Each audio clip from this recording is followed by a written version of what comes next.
July and the pattern that's setting up here. We have a jet stream way to the north. That's going to keep the cold air locked up there. Meanwhile, it is going to stay dry across the west, and that means the drought is going to persist. We have high pressure setting up off the east coast. That's going to keep that tropical moisture flowing right into the eastern half of the U.S.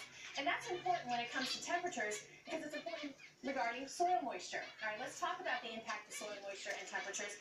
Extremely dry moisture here, soil moisture in the west. We have the drought, we have the fires. It does not take as much energy to heat up dry air as it does to heat up moist air. What that in turn does, keeps the moisture areas on the cooler side, and that's exactly what we have for the July forecast. Colder than average temperatures for much of the east, including the mid-Atlantic and the southeast, while the west continues to be much warmer than average. Will this pattern continue in for the rest of the summer and into the fall? I want to bring in our Dr. Postel with more on that. Greg.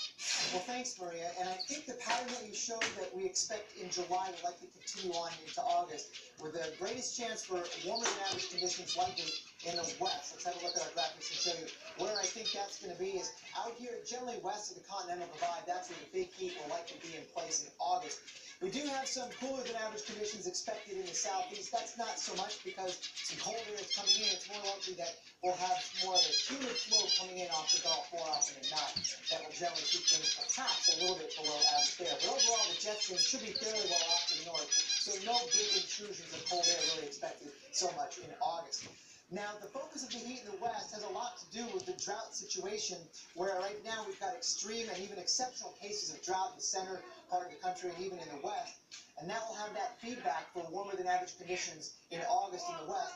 And that will likely continue into September. If you look at our September forecast, we have the greatest odds, I think, for warmer than average conditions in the west likely as well. With the jet stream primarily with the ridge out west and maybe a little bit of a dip there in the central part of the country for some slightly cooler than average conditions moving into the Great Lakes from time to time. But overall looking fairly warm.